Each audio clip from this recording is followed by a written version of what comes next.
The Steelers and the Bengals were supposed to be playoff caliber teams this year, and they absolutely do not feel like that right now.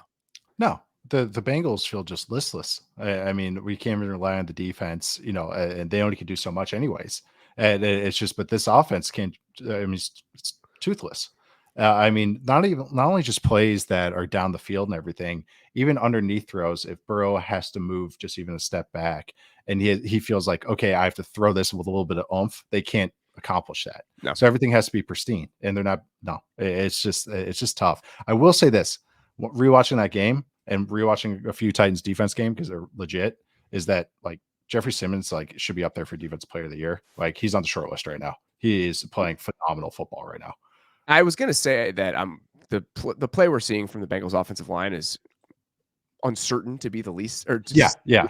They're I like that. Uncertain is perfect. Jeffrey Simmons is playing at an extremely high level, but that still doesn't make me feel much better about what we're seeing from the Bengals offensive line. And what we're seeing from the Bengals right now, who are 31st in the NFL in offensive success rate, by the way, the Cincinnati Bengals, a team that's been one of the best offenses in the league for the last 2 or 3 years. They're 31st in offensive success rate. What we're seeing right now is how fragile of a construction this Bengals team had. Like, if their quarterback can't play like one of the 5 best players in the league, you really realize what the supporting cast actually is made up of. And we're seeing it. We're seeing it laid bare right now, and it's not pretty. Like, this isn't a very good offensive line. This isn't a very good running game. This isn't a very well-constructed offense down in and down out. It was simple because they like to cater to the quarterback, but when the quarterback can't be the driving engine behind what they are and what their success is, then I think you see this thing start to fall apart a little bit. You see the Jenga tower start to fall over.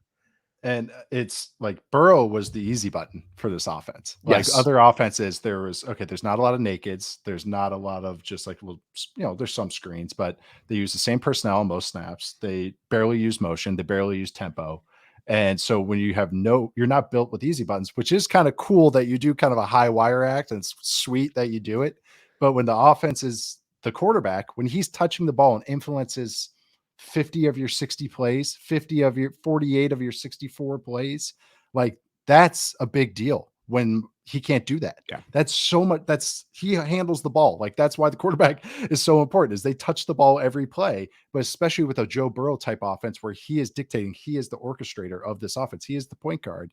Okay. The point guard gets hurt. Who's creating the offense? And you just see it right now. And that's exactly right. But I also don't know what the answer is. Because that's how he wants to play. Yeah. So you're going to put him in situations where he's not comfortable. You can't really create easy buttons because it's not like you can get him on the move and give him some easy answers. So it's just a really tough position to be in.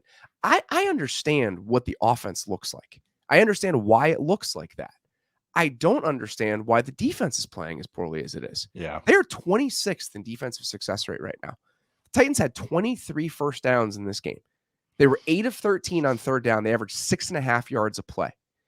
This plan that they had, where we're going to let Joe play because we just need to try to gut through this 3 or 4 game stretch. Let's get to the bye. Hopefully he can get to a place where we can sneak in with 10 wins, right? Like that's the plan. He can play point guard. We'll win these games ugly, whatever. I get that. I get rationalizing why that has to be the path forward.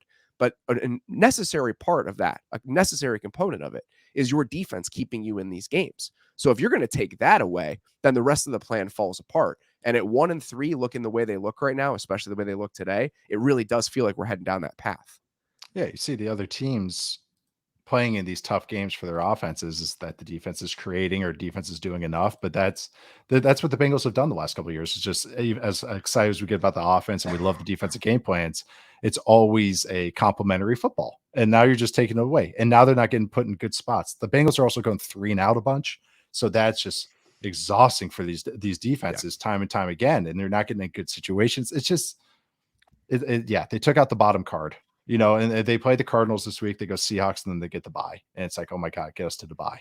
Like that. That's what it kind of just feels like for them. Hopefully, maybe they can do something, get a little bit of life against the Cardinals. But it's just like it's tough. It's tough.